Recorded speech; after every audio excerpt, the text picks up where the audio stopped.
I'm Charlie Hart as usual. My pronouns are she, her, or they, them, or she, they, or whatever.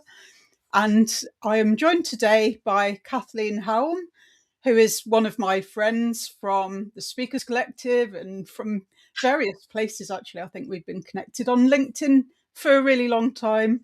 And we spoke together at a Neurodiversity Celebration Week event last year about the intersection between queerness and neurodivergence. So I'm delighted to welcome Kathleen here today for our LGBT plus, whatever parts of the acronym you put in that one, History Month live stream.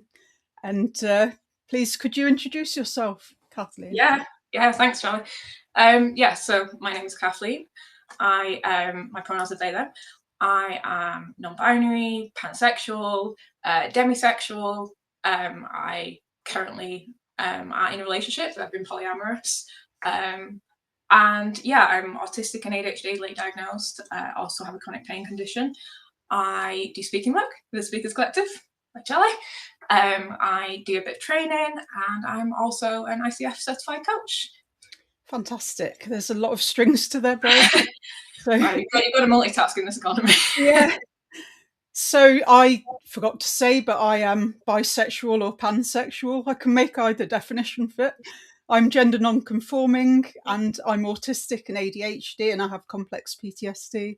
So I often refer to myself as a queer or ADHDer. Same here, yeah. Queer is much easier than writing out all the labels at once. yeah, exactly. And so I wanted to start off in this LGBT History Month Special by giving a bit of kudos to some of the queer pioneers. See, there's another rhyme of the Neurodiversity Movement. So firstly, to acknowledge Kassiane Asasumasu. I can never say that. Kassiane Asasumasu, who was the queer autistic disability activist, influential voice on neurodiversity and access and disability justice. And they coined neurodivergent and neurodivergence around the year 2000. And then Sensei Nick Walker, who is a trans feminine autistic scholar and pioneer of the neurodiversity movement. And she or he, Nick is trans feminine, but has gone back to using he, him in a professional context. And that says far more about the societal reactions to their gender identity and pronouns than it does about their gender identity. And Nick described neurodivergent as being people whose neurocognitive functioning diverges from dominant societal norms. So that definition, I really like that, because it's basically saying that we acknowledge that the way that our minds work is different from the dominant societal idea of normal. Yeah. And when we talk about dominant societal, it's not even about the most people, about a majority and numbers. It's talking about those in power. So if we're not performing normal as anticipated by your white cis het affluent dudes, then we can be regarded as being divergent. Mm-hmm. And that kind of definition goes across more things than just neurodevelopmental differences, and definitely touches on queerness as well. And you had one to add, didn't you, Kathleen?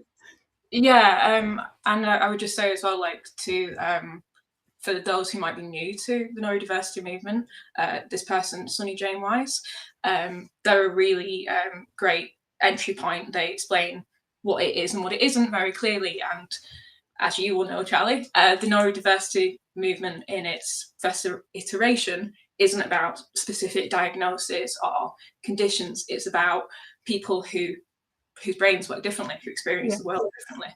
And, you know, they go into that, and they go into the kind of hierarchical thinking that we have a little bit now around things like people considering things like bipolar not to be part of the not to be neurodivergent.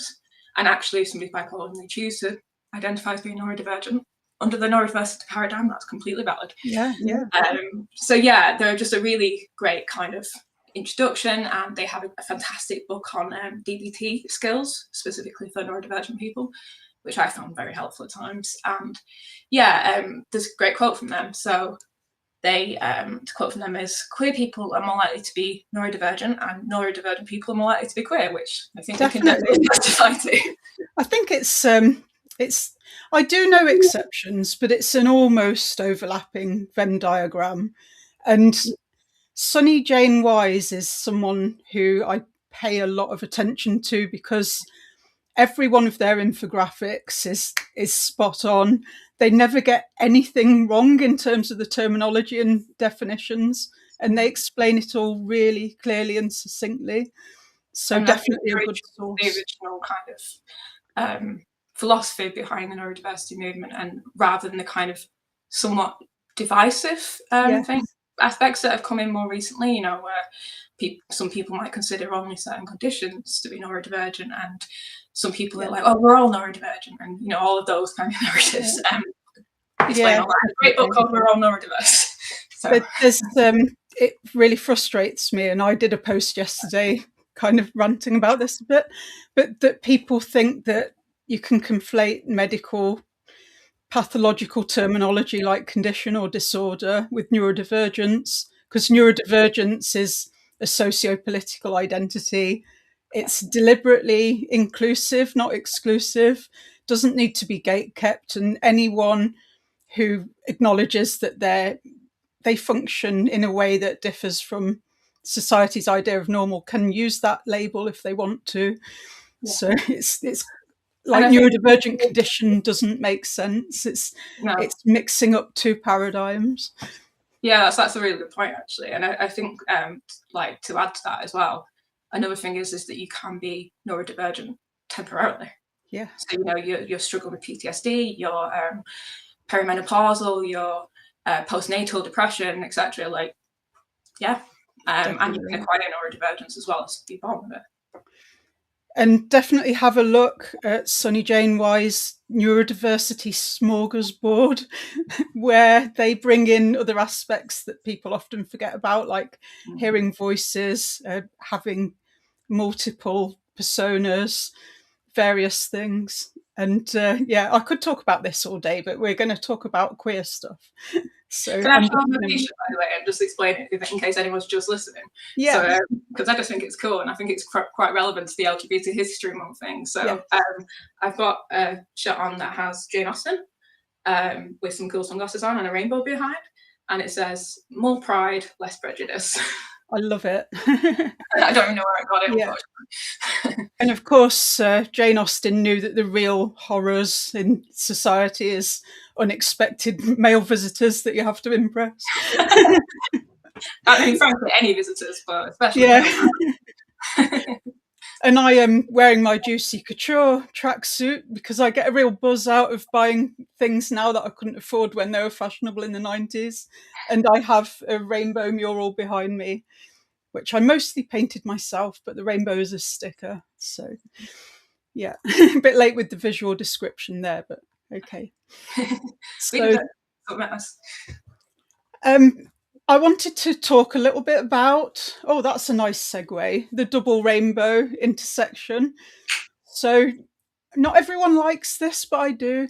It's a way of explaining that we're on two spectrums, and it's quite cool that we've each got a rainbow in the picture. But neurodivergence is a spectrum. It's a set of interrelated ideas, no real defined lines. It kind of merges together.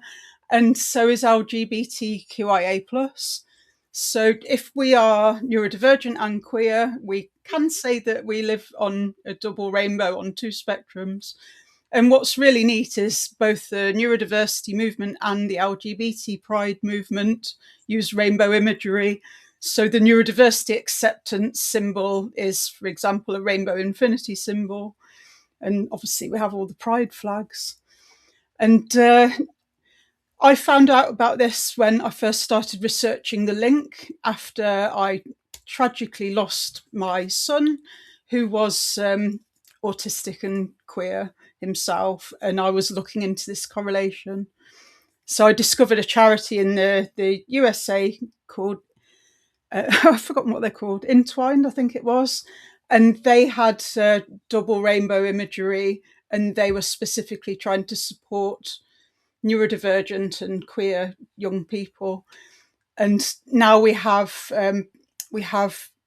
AIM Rainbow, which is part of the charity Autistic Inclusive Meets here in the UK, doing similar work here. And I volunteered with them for 5 years. So it's widely acknowledged in neurodivergent and queer circles that there's a huge correlation. I'm not here to quote the statistics, mainly because I forgot to pull up the PowerPoint that I've got them on. But studies have shown that if you're autistic, you're far more likely to not be straight and to be somewhere outside of the straight. So it could be somewhere on the asexual spectrum. It could be bisexual, pansexual, definitely more likely to be gay or lesbian. And there was a recent study that it looked at 200 autistic young women and those that were identified female at birth, and discovered that hardly any of them were straight. So there's a big correlation, and I can stick the research into the show notes. Likewise, there's a big correlation, talked about a bit less, I think, for good reasons.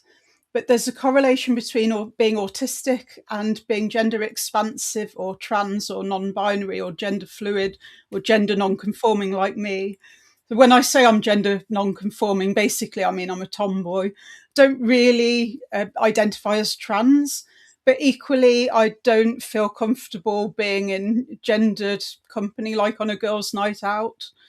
And I identified strongly with George in The Famous Five, who was a tomboy that wanted to do the boy stuff, wanted a boy name. And that character would probably be described as trans now, but to me it was a tomboy, and that's me.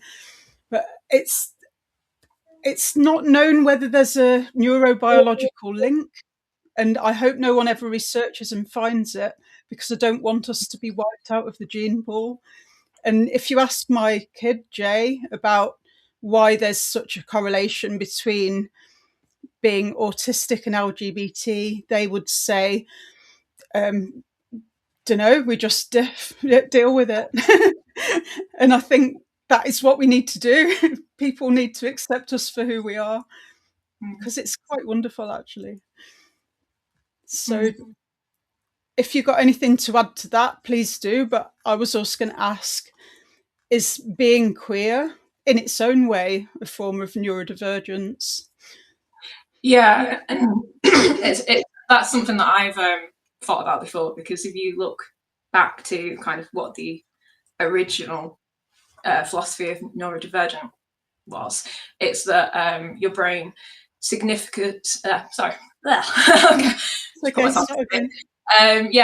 especially Nick Walker's definitions in his book Neuroqueer Heresies. It's people who differ from the societal norms. Can't remember, you mentioned that quote earlier, but what is more different from societal norms than being heterosexual, not being cisgender, not being monogamous, not feeling sexual and romantic attraction? Like, those are societal norms.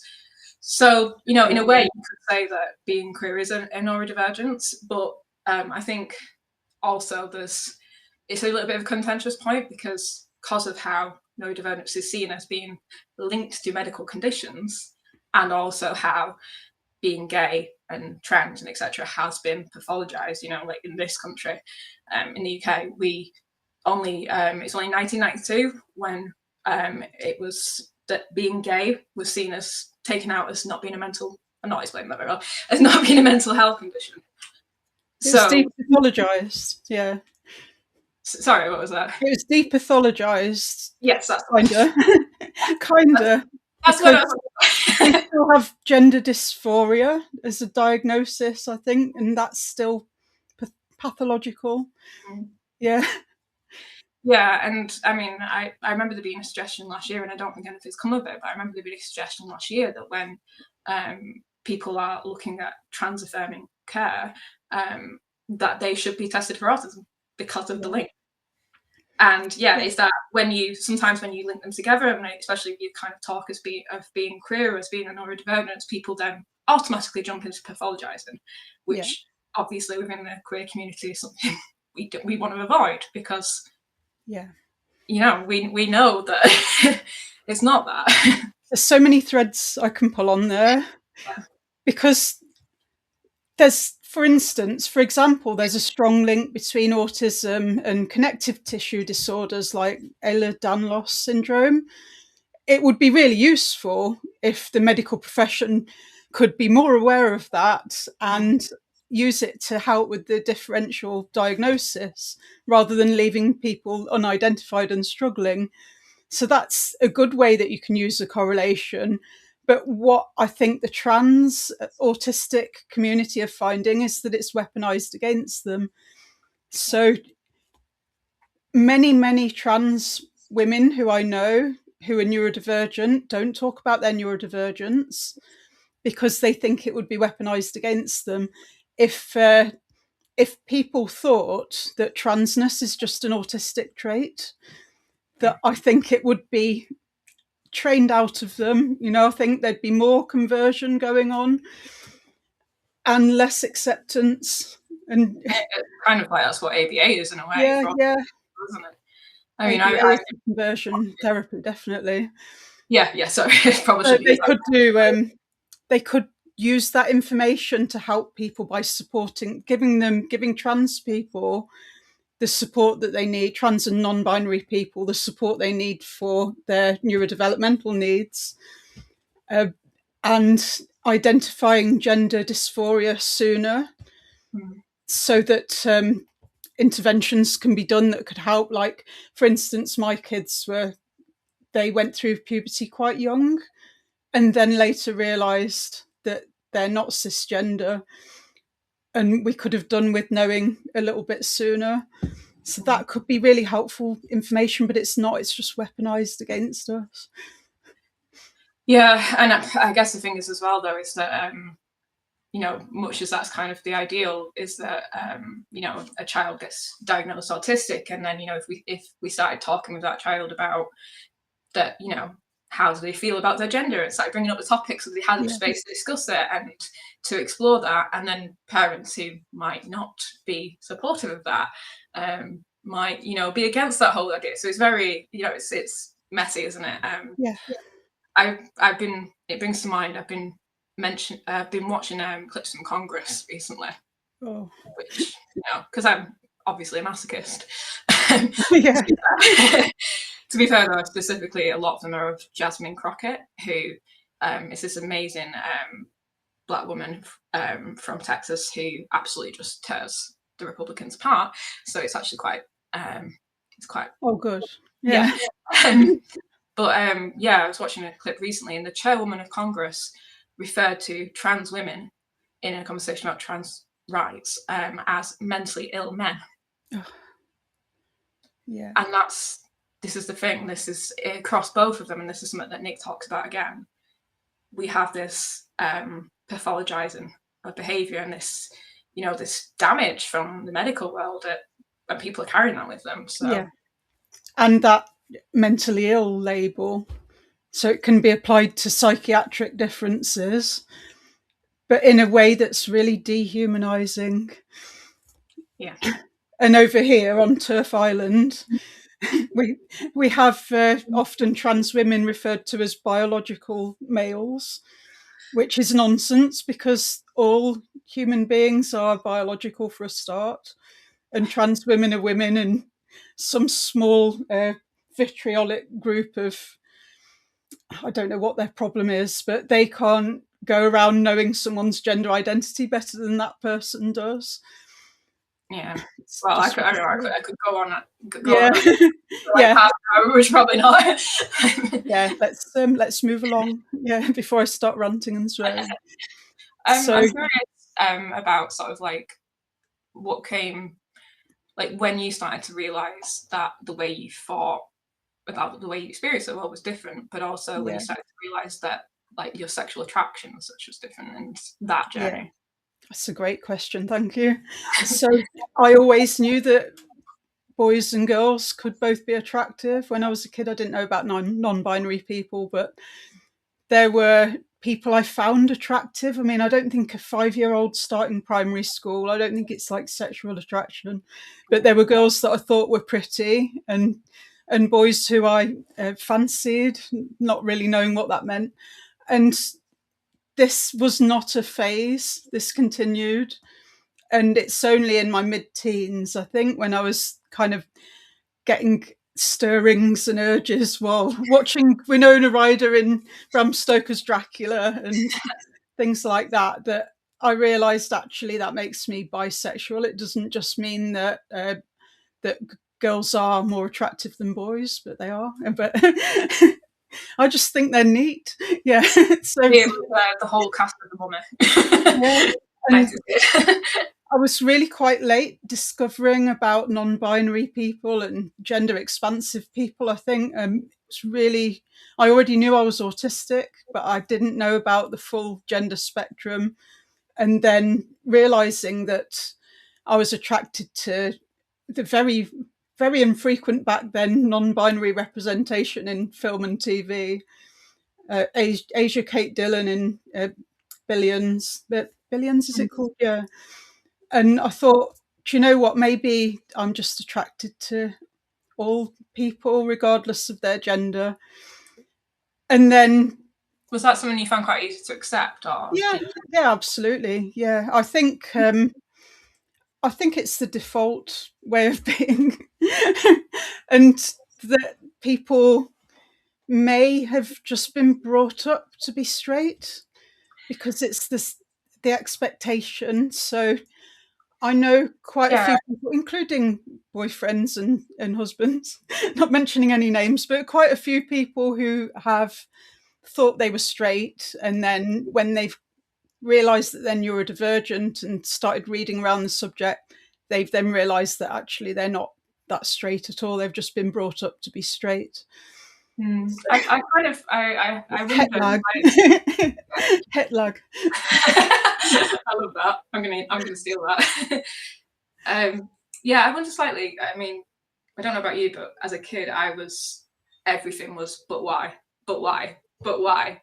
Yeah. So it was kind of like, well, the fuel heats up and then it reaches like a fan, and then as the fan goes, that turns this bell, and it's like, but why, but why, but why? And I was always kind of digging at everything deeper. And I think part of I I've talked about this before, but I sometimes talk about how, for me, my queerness and my neurodivergence are intrinsically linked. Like, I would say part of the reason I'm pansexual and non-binary and to an extent demisexual is because I'm autistic.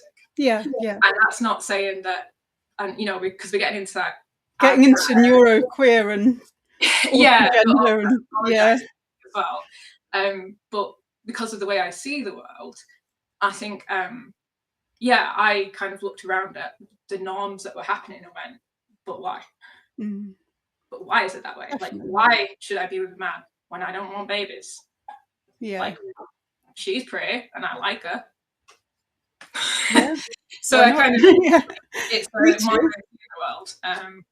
I had a boyfriend and a girlfriend at the same time, like a throuple, I think, at university for a really short time as well.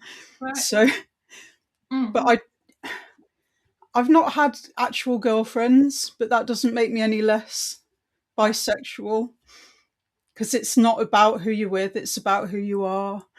So I've also been in polyamorous relationships, and again that one, I would also say that's the autism. Yeah. Because one of the things, again, it's what's the point in monogamy? So it also often fails, etc. Like, if you're happy with that, fine, but like, why should I prescribe to that kind of thinking? Exactly. Also, like, another thing that I found with polyamorous relationships, because there is that awareness of the potential for conflict and that higher potential for jealousy, for example, there's much more conversation around it. So rather than kind of being in, I've been in monogamous relationships as well, and rather being in that position where your boyfriend looks at another girl or talks about his ex and you start feeling jealous, and then you don't mention it because you don't want to be different. Know that. All of that kind of stuff. Yeah. Rather than that, in a polyamorous relationship, your partner looks at someone and goes, oh, they're gorgeous. And you go, oh, I'm actually feeling a bit insecure right now. But maybe we can talk about that when we get home. You know, like, because you have to address it because of the nature of polyamory, and you have rules, and you know, you have ways of communicating, and if you find someone you're interested in, you tell your partner, and but they're rules that nice you develop. You get excited, and so you're developing the rules rather than going by some moral code that's rooted in. Is it rooted in religion? Communication in polyamory, and literally some of it, the reason you have to have clear communication is literally just so you don't have diary clashes. Because, like, who are you spending Valentine's Day with, for example? I often joke that now that I'm in a dysfunctional throuple with autism and ADHD, but that's just me taking the piss out of person first language. I don't live with autism and ADHD. I am an ADHDer. Sometimes it does kind of feel like you've got two unruly kids, so one's demanding one thing and one's demanding another, and you get up in your face screaming, autism's like in the corner going. Does feel like that at times. So I think probably if I was younger, I'd probably have said, actually, I'm non-binary by now, but it's I just don't know if it's worth it, because I would get so much flack, I think. And I really respect people like yourself that is not worried about that and just got on with living your truth and asserting that gender identity and pronouns. But I'm just probably a bit chicken shit about it. I don't know. I mean, the way it's funny because I debated about it for a long time. And actually, I played a game of D&D and played a non-binary character just so I could see what it felt like. And the thing is my way of being non-binary. It's kind of like, it's not so much that I'm rejecting femininity. It's more that I don't understand it, and it doesn't mean anything to me. So if you're going to tell a story about who I am based on your perception of gender, like, I'd rather have control of the story. And the story I'd rather you had is that this person doesn't see themselves as your idea of gender, which is why I decided to use they, them. And I think also, I kind of see it as I'm quite good at not giving a rat's about what strangers think about me. Probably because of, you know, classic autism, you know, being rejected for you going like. I get more like that the older I get. So I'm 50 now. Oh yeah, I think that's pretty common. But I probably did when I was younger. But I kind of, because of that, I kind of see it as a bit of a responsibility in a way to people who it's more important to than it is to me. Like, if somebody misgenders me, I correct them, but it doesn't make me feel bad about my body. I don't have body dysmorphia or anything like that. But, like, I don't feel that way, so I'm going to stand up and say it so that other people can, if that makes sense. Yeah, definitely. Thank you very much. I love it. Yeah. Where was I? Yeah. So I was going to just touch on what I talk about because I talk about neurodiversity inclusion at work, but I also have a niche topic where I talk about this intersection and different intersecting characteristics. So I talk about the double rainbow intersection, but also frame it as compounding minority stress. So this is a talk that is relevant to all of us, really, because no one's got one single identity. Right now. Yeah. Unless you're the model, rich, affluent, powerful, cis het white dude. There's always going to be different marginalizing identities. I keep tripping over my words today. But the talk I do, it's about minority stress and the compounding impact. So without wanting to speak over like Black women, because that's where intersectionality came from, Kimberly Cranshaw noticed Black trans women. Yeah, definitely. Yeah, a lot of a lot of them get murdered. You're not talking about being uncomfortable and experiencing microaggressions there. Like literally people want to kill you. So I'm looking at how when you've got more than one marginalized identity, that this has a compounding effect where it's harder to navigate society and work and education. You're more likely to be discriminated against, and some of the things that I've got going on, they definitely compound. So my issues making friends all through my life. You wouldn't think that now because I've got loads of friends now, but I've found my neurokin. All through my life, I've struggled with that, and I always thought it was due to being bisexual. And it's only when I was 42 and I realised I was autistic and that there's a disconnect between my intent and how I come across, that I realised that there's actually multiple reasons that I'm struggling with friendships, but also that idea of having like a best friend that you confide in all the time and phone up all the time and go everywhere together without thinking I'd rather be on my own. Yeah. And not having that kind of tight-knit girly group. Those are the dominant normal societal expectations anyway, and kind of bullshit. But I'm really rambling. But I talk about Audre Lorde, who was a Black feminist poet and activist and a lesbian. And she says there's no such thing as a single issue struggle because we do not live single issue lives. And that can apply equally to any of the kind of employee resource groups that I often do lunch and learns at. So you start to tackle it from that kind of angle and think about the whole self and all the different identities that come along with us, but that are masked, or some of them might be safe. And I'm safer than most to acknowledge my privilege. I'm a middle-class white woman and I live in a country that isn't war-torn. I'm not in an abusive relationship. I've got a roof over my head. I can afford to feed myself and pay my bills, and no one's going to shoot me, probably, because of my identities. But still, I struggle in life because of the compounding impact of those identities. It's not the identities themselves, though. It's societal reactions to them.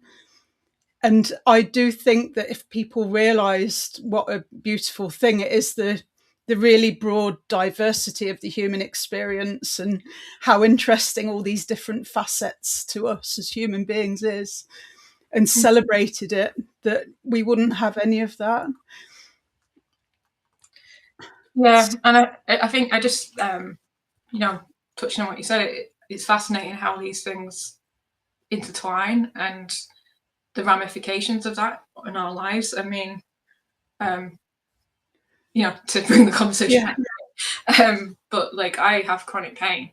I'm stood now because otherwise I'd be like all over the place, which I am a little bit, but I really like that. I was going to say, I love how you're standing up and presenting in front of a whiteboard. That's a brilliant idea. Thank you. Yeah, no, just I can kind of move stuff on my feet, so it kind of helps me to regulate slightly. But I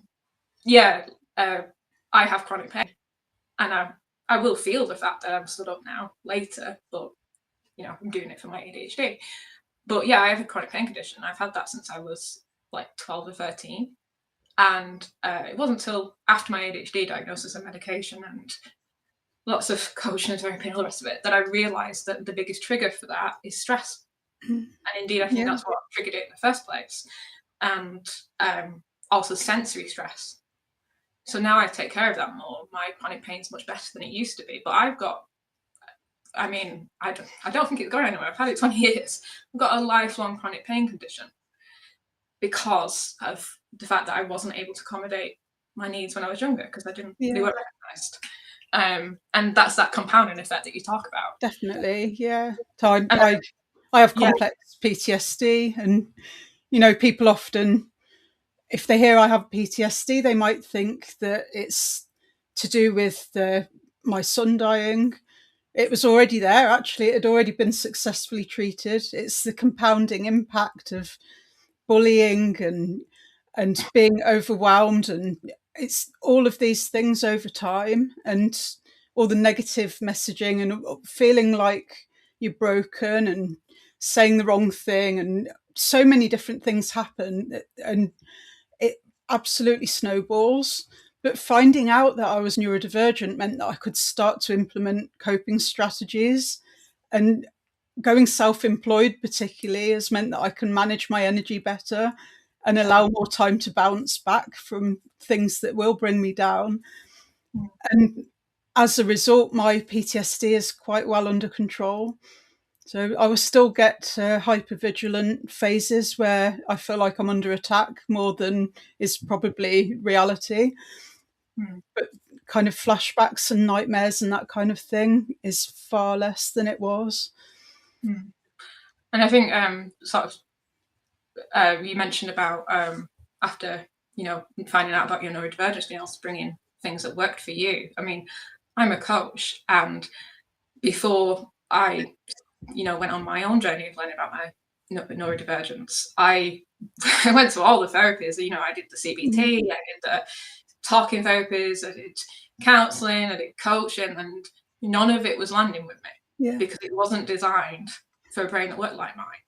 It was presuming that there was a certain consistent cognitive ability that I did not have consistently, or often at all, to be frank. And in doing that, I would be putting my all into something, and people would be showing me stuff, and I would really be trying, but not able to engage with it. And then I would turn it in on myself. And even sometimes the person I was working with, they would turn it on me because it was, well, clearly you're not open to this. Clearly you're not. Yeah. So, and so as a coach now, like, a lot of what I do is about dismantling all those ideas about the way that you should respond to things and the way that things should, this should be working for you. If it's not, that's on you. And bringing in things where it's going, okay, how do you work? Let's make something that works for you.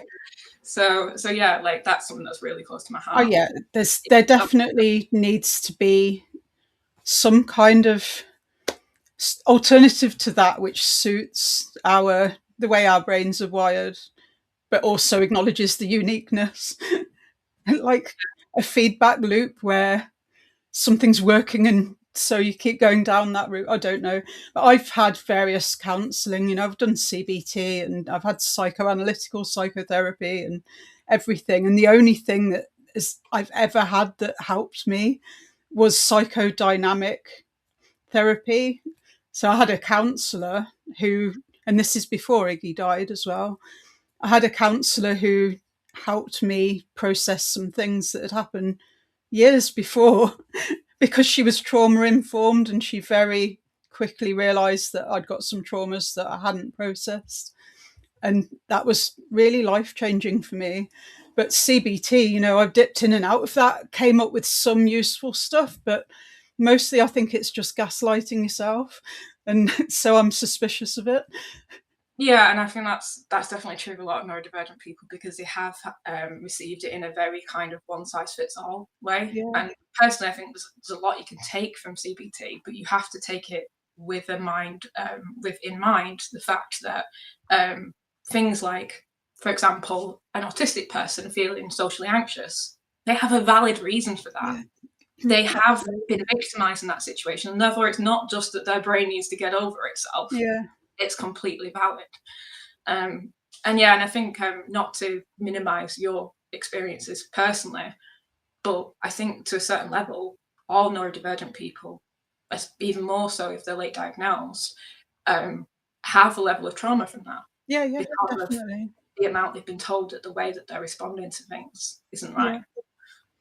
So I think most of us have got complex PTSD, but I made the mistake of going through the process of getting diagnosed with it, which I do not recommend to anybody because it didn't help me at all. It just was a really constantly re-traumatizing thing that I had to do through a bunch of different gatekeepers to be told something I already knew anyway. But anyway, you're more likely, I think, to have that if you've got that compounding minority stress from being neurodivergent and queer. But it isn't a tragedy.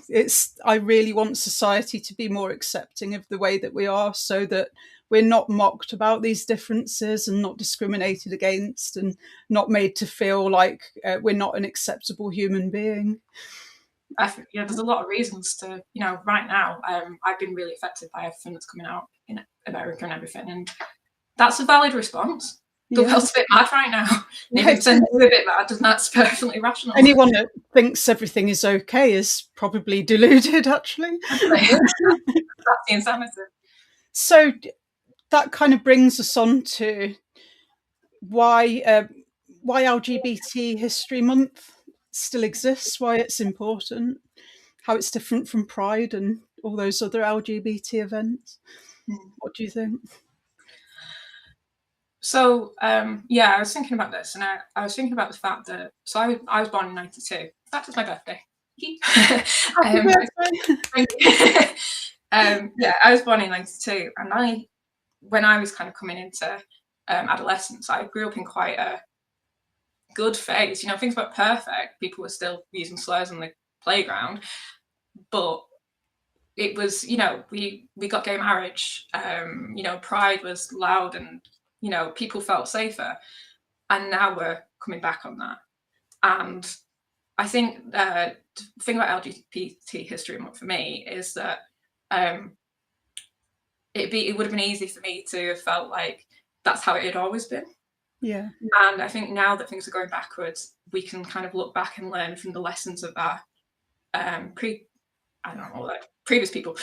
That's what history is all about, isn't it? It's not remembering dates. It's about not having to go through all that again to learn the lessons. But and especially, when we see things like division within the community itself, like trans hate within the community, and it's like, do you know the history of Pride?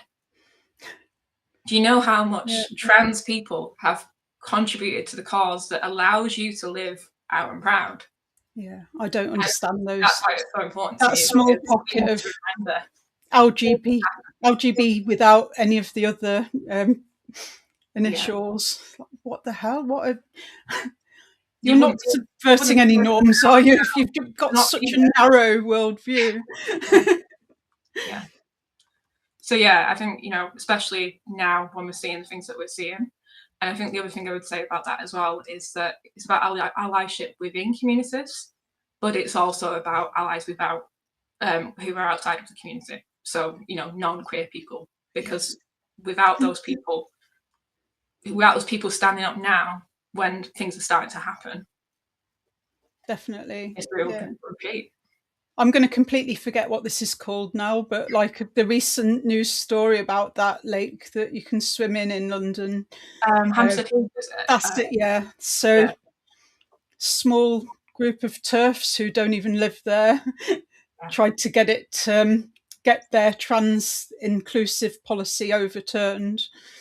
So trans women have been allowed to swim there with the other women for a really long time, and a bunch of TERFs interfered and tried to get that overturned.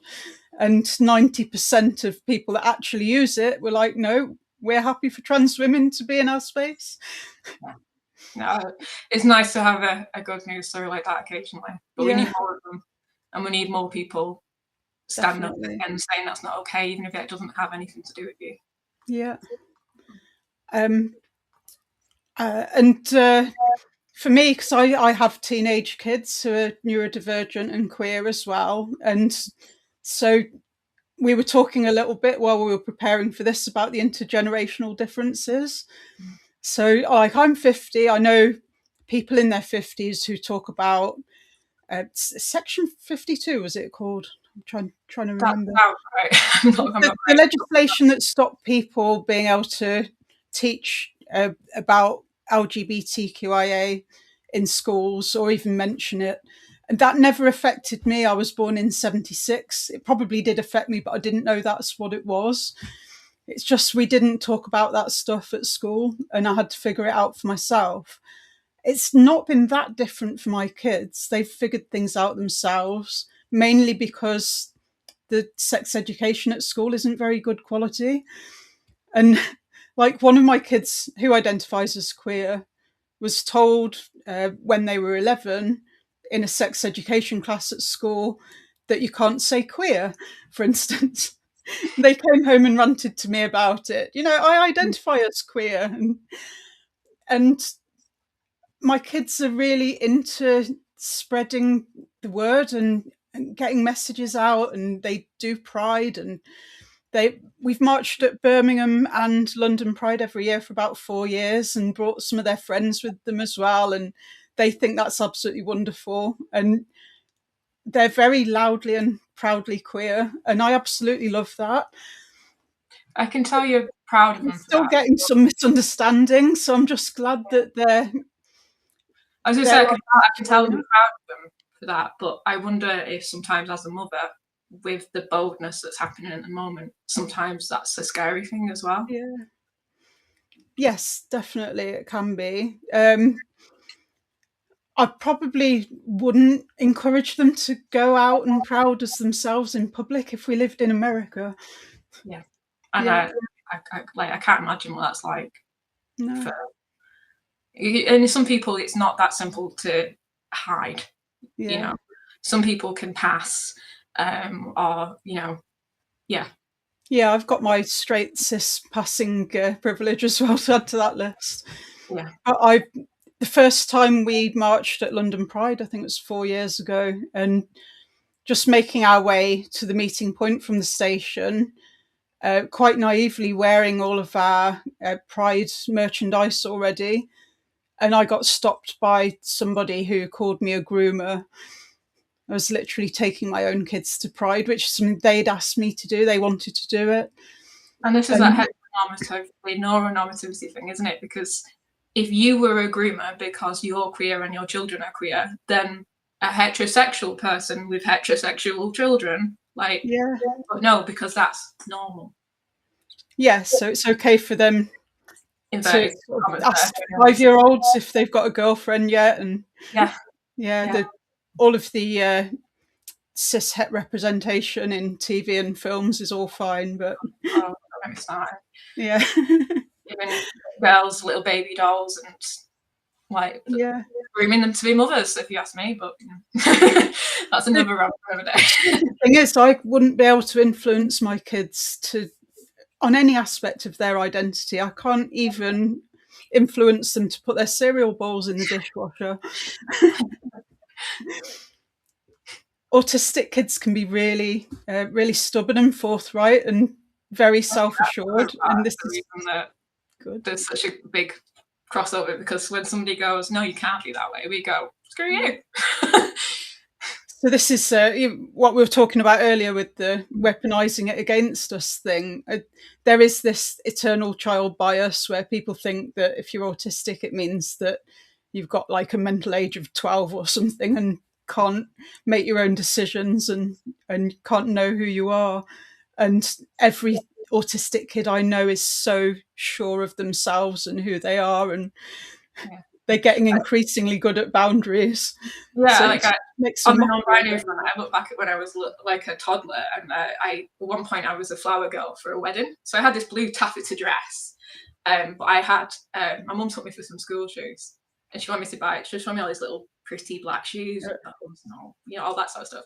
The only thing, and I was adamant, I was like, I'm not even trying those on. No way. It's like, this is like 3.5. The only thing I would leave with was a pair of rusty red hiking boots. And there's pictures of it at the wedding, big blue taffeta dress. Excellent. And it's like, you can see elements of that non-binary identity. I'd wear that to a festival now. Yeah, it was very like Lily Allen, to be fair. Yeah, I was the same. I had tracksuits all the time and trainers. But I went to school without a school uniform, and we didn't have much money, so I got really bullied by this kind of fashion police and the in-crowd bitches and arseholes, you know, because I was such a tomboy. And then eventually the boys kind of went, "Oh, we can't hang out with girls," and then the girls didn't want to hang out with me. So. Yeah. Anyway, we've been talking for nearly an hour, which I said we weren't. But is there anything that we haven't talked about that you want to touch on before we wrap it up? Yeah, one thing I will mention briefly. So I am a coach. I'm available for ADHD coaching. I'm ICF certified, training and speaking. Also, it is my birthday. I'm 34 today. If you enjoyed today and this conversation, I'm doing a small fundraiser for ADHD UK. I would not be here without ADHD UK and the awareness that they've built around ADHD, about how they support people through the diagnostic process. Just, the way they're advocating for rights which are under attack. So if you've enjoyed today, and even if you can just spare a quid, I'd love it if people went over there and gave. Thank you so much for being here, Kathleen. Very happy birthday. Yeah, I'll share your fundraiser for sure. And thank you, everyone.